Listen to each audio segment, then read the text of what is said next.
আপোনাৰ LP বা DS কলম কটা চাহ বাগানডৰাত গজালিবোৰ ফুটি ওলোৱা নাই নেকি বাৰু? কিয় এনে হৈছে মন কৰিছেনে? চাহনিডৰাত গজালি নোলোৱাৰ বিভিন্ন কাৰণ থাকিব পাৰে, যেনে পানীৰ অভাৱ, প্ৰয়োজনীয় সাৰ দৰৱৰ অভাৱ, গছবোৰত পৰ্যাপ্ত পৰিমাণে খাদ্য মজুত নোহোৱা ইত্যাদি। ইয়াৰ বাহিৰেও কলম কটা চাহ বাগানত গজালি নোলোৱাৰ আন এটা কাৰণ হৈছে দুবিধমান বিশেষ পোক পতংগৰ আক্ৰমণ। কি পোক বাৰু? চাওঁচোন আহক এই ভিডিঅ'টোৰ জৰিয়তে। এই বাগানখনৰ দৰেই আপোনাৰ চাহ গছবোৰতো যদিহে সময়মতে গজালি ফুটি অহা নাই, তেনেহ'লে গছবোৰ ভালদৰে মন দি চাওক।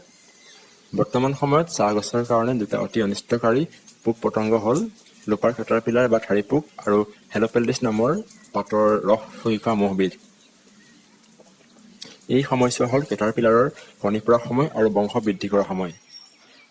কণী ফুটি নতুনকৈ জন্ম হোৱা লোপাৰ কেটাৰপিলাৰৰ পোৱালিবোৰ ইমানেই সৰু যে ইহঁতক ভালদৰে মনিবই নোৱাৰি।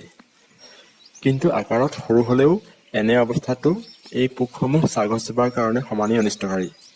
কাৰণ ইহঁতে কলম কটা গছবোৰৰ গাৰ পৰা যিবোৰ সৰু সৰু গজালি ওলায়, সেইবোৰ খাই প্ৰথম অৱস্থাত জীয়াই থাকে।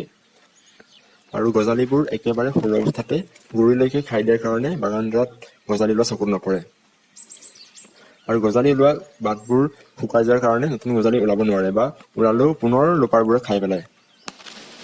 এনে অৱস্থাত লোপাৰৰ আক্ৰমণ ৰোধ কৰিবলৈ হ'লে আপুনি চাহগছবোৰ খুব সাৱধানে আৰু ধ্যান দি চাব লাগিব।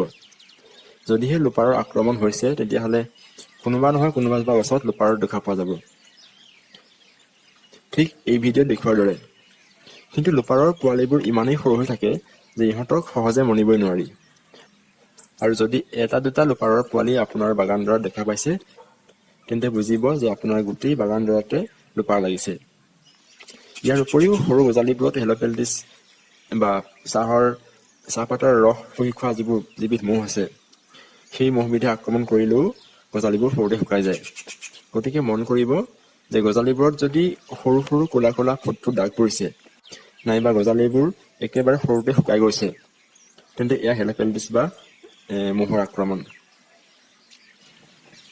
লোপাৰ কেটাৰপিলাৰ ৰোধ কৰিবৰ কাৰণে ইমামেক্টিন বেনজেটযুক্ত যিকোনো দৰৱৰ 50 গ্ৰাম আৰু হেল'পেল্টিছৰ কাৰণে থাইমেথক্সামযুক্ত যিকোনো দৰৱৰ 30 গ্ৰাম 100 লিটাৰ পানীত মিহলাই গছবোৰ তিতি যোৱাকৈ স্প্ৰে কৰিব।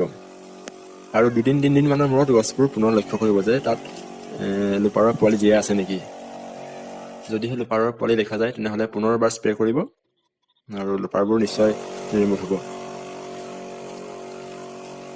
চাহপাতৰ ৰস চুহি খোৱা মহ বা হেল'পেল্টিছ নিৰ্মূলৰ কাৰণে এটা ভিডিঅ' ইতিমধ্যে বনোৱা হৈছিলে। সেই ভিডিঅ'টোৰ লিংকটো এই ভিডিঅ'ৰ ডেছক্ৰিপশ্যনটোত দিয়া হৈছে। আপুনি এই ভিডিঅ'ৰ ডেছক্ৰিপশ্যন গৈ উক্ত ভিডিঅ'টো চাব পাৰিব।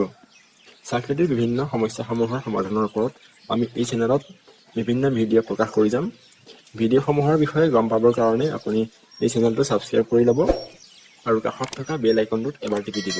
লগতে ভিডিঅ'সমূহ চাই ভাল পালে লাইক আৰু শ্বেয়াৰ কৰিবলৈ নাপাহৰিব। ধন্যবাদ।